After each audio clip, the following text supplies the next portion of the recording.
Oke, selamat malam, Pak. Bisa ada yang saya bantu? Selamat malam. Ya, mau gimana nih, Pak? Mau ganti oli ya Pak ya? Oke, siap. Olinya Olinya, tolong dicekkan ya, remnya kok Hah? agak gimana gitu. oke, Ya. siap. Olinya mau pakai yang mana? Olinya pakai Mestral aja Pak. Yang ini Pak ya? Oke, Yang siap. Ya, ya, oke. Jadi kita banyak varian ya di sini ya. Banyak sekali oli-oli standar kita punya, ada juga oli racing. Macam-macam kita punya. Oke. Nah, siap. Untuk gimana caranya ganti oli untuk yang pemula? Oke, yang disiapkan pertama oli, pasti ya. Terus tang. Ini namanya tang bagi yang pemula nih ya. Kemudian oh, sorry. Pakai kunci ring atau kombinasi. Ini namanya kunci kombinasi ya. Pakai kunci 17. Motor Grand, Supra, kemudian kayak Bison juga bisa 17 ya. Terus banyak motor juga. Kalau Beat, Vario juga, Vario yang lama itu 17. Oke, seperti apa caranya ganti oli? Siap. Saksikan terus. Dan kita siapin ini juga. Baskom boleh, pokoknya pakai tempat oli bekas dulu. Ya, seperti apa langkah-langkahnya. Mungkin kelihatannya sepele, cuman ganti oli aja gitu ya. Tapi ini ganti oli pun harus belajar yang benar gitu ya. Oke, kita lihat baut yang mana harus dibuka. Bisa di set di sini ya. Bautnya yang mana bisa langsung dilihat di bawah sini. Oke, kita tunjukin. Nah, yang mana dipakai atau enggak. Nah, ini jadi kalau baut tab dia akan ada seperti ini nih, ada garis seperti ini bautnya 17. Jangan pakai yang ini. Kalau ini bautnya 14. Kalau 14 itu pakai bahasanya stud coupling atau karet tensioner ya untuk kamratnya. Oke, kita pasangin ini kuncinya masuk sini ya. Oke, kalau sudah pas, nah karena posisinya kebalik, jangan sekali-sekali membawa ini ke depan ya. Jangan dibawa ke sini, didorong ke sini. Kalau ke sini dia ngencengin, kebalikannya harusnya ke kiri ya, ke kiri sini. Tapi kelihatannya dari atas ke kanan, tapi enggak ya, karena kebalik. Ini ya, kita pukul hentakan. Tak, tak. Oke. Nah, ini kan udah bisa ya. Terus kita masukin baskomnya. Kita putar terus. Ya, kiri. Ini caranya buat yang masih belum pernah atau mau belajar ganti oli. Dan kita tahan, kita lepas. Sip. Nah, kemudian kita buka juga ini di atasnya. Ya, ini kita buka. Siap, ini kita buka. Ini pakai tang ya, posisinya seperti ini. Kalau ini menghalangi, boleh kita sedikit tekan ya. Nah, kalau agak susah seperti itu, kita bisa dengan cara gini juga. Tapi sedikit hati-hati karena kadang-kadang bisa bikin pecah. Putarnya ke kiri ya. Kiri seperti ini. Putar. Oke, lepas. Cukup kita taruh segini aja dulu biar udara cepat masuk. Nah, sekarang saya mau jelasin juga. Biasanya dulu ini sering disemprot ya. Disemprot pakai angin kompresor. Ini sebenarnya tidak baik disemprot pakai angin kompresor. Kenapa? Satu alasan, yang pertama, mungkin bisa dideketin dikit biar bisa dengar suara saya. Kalau disemprot, ini mesin di dalam ini adalah bahan-bahan yang tingkat keausannya lumayan tinggi, apalagi bahan logam ya, pasti ada aus dari pergesekan antara besi tersebut. Jadi di dalam mesin ini ya, di dalam mesin ini bisa di-shoot, di dalam mesin ini karena terjadi pergesekan setiap menit, setiap detik ketika kendaraan ini hidup, otomatis akan ada endapan di dalam sini. Nah, endapan itu ketika disemprot pakai udara kompresor, itu akan membuat geram yang disebut gram itu adalah hasil gesekan dari besi itu akan menempel di permukaan metal atau besi-besi yang ada di dalam tersebut dari alat-alat mesin tersebut. Itu akan membuat lecet.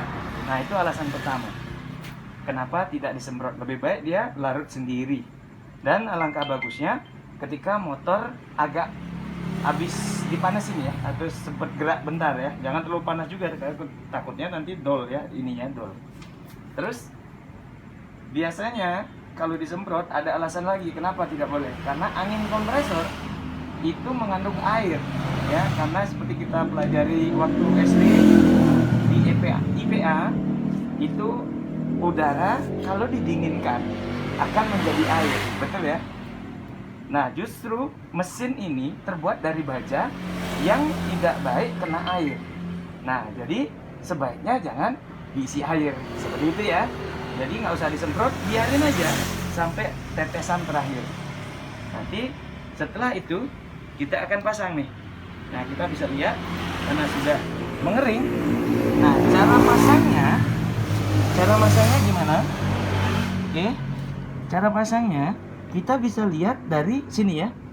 Bisa dilihat dari sini. Nah, kita bercermin dari olinya ini sendiri. Karena akan kelihatan di atas sini ada lubang ya. Oke. Siap. Nah, bisa kita lihat. Kita putar ke kanan. Berlawanan dengan arah ketika kita membuka tadi. Seperti itu. Ya, jadi nggak terlalu ribet lah. Nah, terus kita pakai seperti ini ya. Ini kunci yang ini. Mana dia? Sebentar. Ini dia ya. Oke. Kita tarik. Sip. Nah, sudah cukup kenceng. Nah, sekarang saatnya masukin oli ke sini, ke mesinnya. Kita buka ini ke kiri ya. Ke kiri juga ini untuk membukanya. Nah, untuk ngelobang ini nih biar nggak ruwet, biar nggak susah, gitu kan? Nah, oke. Dan jangan lupa juga untuk kita bersihkan ininya.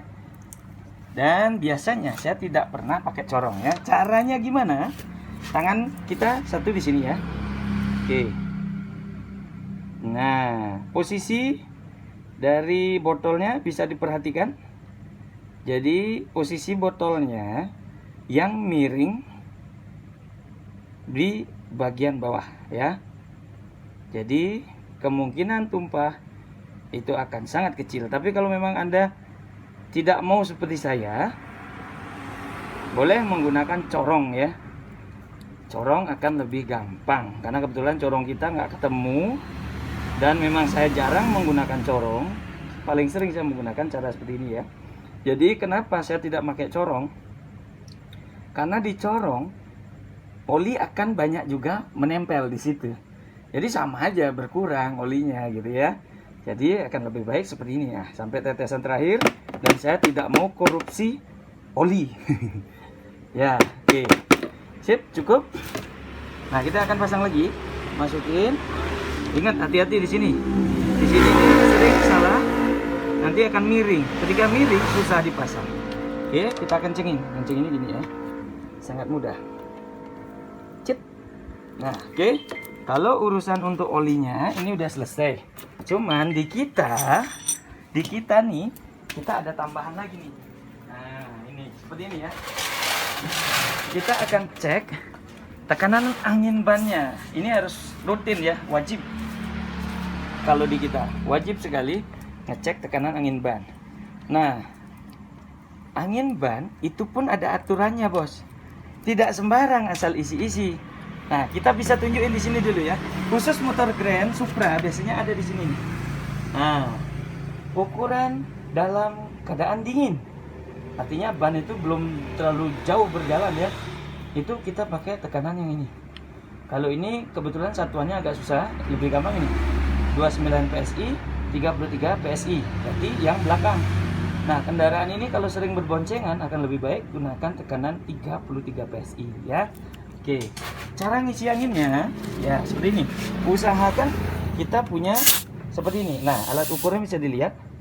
Oke, PSI itu yang warna merah. Oke, tadi dibilang 33. Ini tekanan anginnya di bawah 30 ya. Oke, siap. Kita isi 33. Nah, ini yang kita lakukan. Oke, pas ya. Sip, cukup. Kita pasang tutupnya lagi. Nah, itulah apa yang kita lakukan di bengkel Bagus AGB Blend Motor. Itu tidak sembarang. Kita pakai perhitungan akurasi standar. Nah, kita pakai depannya. Depannya juga sama nih. Kita buka dulu. Ingat ya, ke kiri. Putarannya ke kiri. Siap. Nah, di situ sama nih. Kita cek anginnya. Tekanannya ini di bawah 20 loh ya. Disuruhnya 29. Oke. Ini 30, kita kurangin dikit. Sip, cukup. Nah, ini baru langkah berikutnya. Padahal kita cuma ganti oli saja. Oke. Selanjutnya kita cek rem. Oke. Remnya sudah. Kita cek juga ini. Nah, karena tidak perlu di setel. Kalau kita perlu di setel, kita bisa setel di bagian sini ya. Kita kencengin ini. Dan jangan lupa kita tanyakan juga ke yang punya motor seberapa ukuran sesuai dengan selera. Karena standar kita itu tidak harus dikasih ke orang. Kenapa? Karena kadang-kadang tergantung gaya pengereman orang. Ada yang suka agak dalam, ada yang suka agak tinggi. Ya, sesuaikan dengan permintaan dia. Oke, kita akan lumasi juga nih bro. Oke, sebentar ya. Kita akan lumasi sedikit di bagian sini. Apa tujuannya? Ya.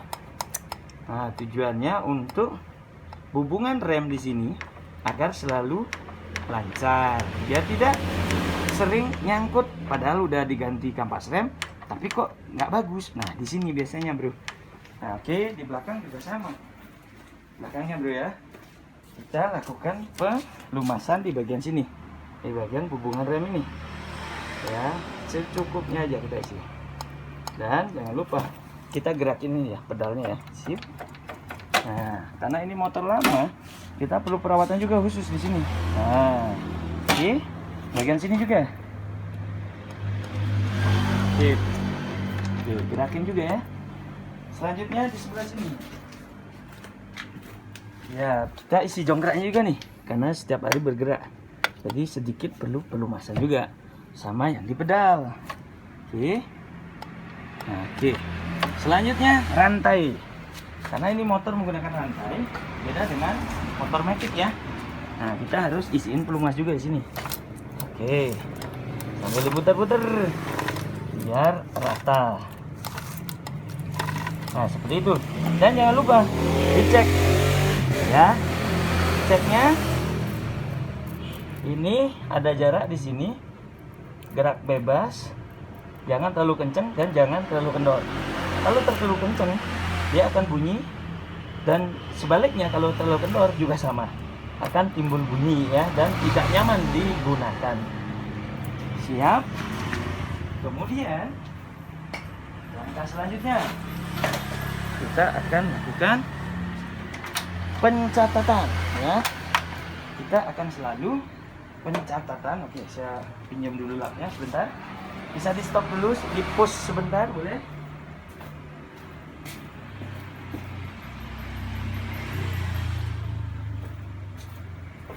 Sip. Jadi kita akan ngisi tanggal berapa ganti olinya, kita isi di sini. Terus karena kebetulan ini stikernya habis ya, kita biasanya punya stiker yang khusus ya. Dan ditambah lagi dengan pengecekan di sini. Di odometer sini ya. Nah, kalau seperti di gambar ini mungkin agak susah dilihat ya. Ini angkanya 49936. Nah, jadi kita tulis di kertas ini 49936. Nanti ditambah 2000. Kenapa harus 2000? Karena memang standar dari pabriknya seperti itu ya. 2000 km itu maksimal. Jangan sampai salah. 2000 itu adalah batas terakhir. Ibaratkan seperti Anda minjam kredit. Pak, tolong dibayar sebelum tanggal sekian ya. Nah, kalau kita lewat, kita sudah kena denda. Sama juga dengan oli. Diusahakan jangan lebih dari jumlah yang sudah ditentukan tersebut. Diusahakan itu batas terakhir. Misalkan kita tentukan ini ditambah 2000, terus ditemukan angkanya, itu kita sebelum jumlah tersebut kita harus ganti. Jangan sesekali menggunakan tanggal ya. Kenapa? Karena kurang akurat. Jadi kalau pakai speedometer kita akan bisa menentukan kapan sebaiknya ganti oli. Kecuali motornya di luar standar ya. Kita berbicara ini motor standar. Jadi sebaiknya sebelum 2000 harus sudah diganti. Kalau pakai tanggal takutnya motornya pemakaiannya per hari dari Denpasar ke Negara, bolak-balik gitu ya. Ke Negara aja dari Denpasar kalau nggak salah itu 200 kilo. Kalau balik lagi berarti 400 kilo. Nah kalau 2 bulan dipakai patokan nggak mungkin ya, nggak masuk akal ya. Berarti nggak sampai seminggu harus diganti olinya. Makanya sebaiknya pakai acuan odometer sini ya. Oke, kita isiin tempelan dulu. Jadi nggak usah direkam ini ya, karena ini tempelannya kebetulan nggak sama. Sip, ya. Kita isiin tanggal. Tanggalnya tanggal berapa nih, Pak Eka? Tanggal 13 ya? Tanggal 13 ya. Bulan 10 20. 13 bulan 10 20. Nanti berikutnya anggap aja sebulan ya. Dan pakai patokan odometer tersebut. Oke. Ini kita sudah selesai. Kita cek juga nih gasnya, jangan lupa. Kalau dipisah di sini selalu mengecek rating ya. Diperhatikan belakang depan.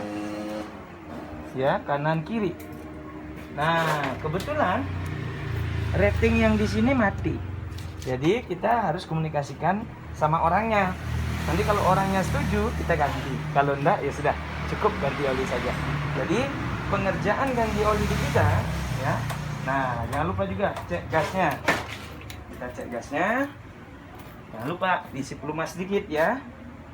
Oke. Seperti itu. Dan biasanya kalau ada lubang di sini boleh diisi sedikit untuk gasnya biar normal. Oke, dan inilah bagi yang pemula, mohon maaf ya, bagi yang senior mungkin saya nggak perlu bercerita seperti ini, tapi khusus untuk yang masih pemula ya. Oke, ini sudah selesai. Kita keluarkan motornya dan kita tanya, Bapak mau kemana? Oh, katanya mau ke arah sana. Kita lakukan begini. Siap. Oke. Silakan Bapak. Terima kasih. Sekian. Tunggu selanjutnya.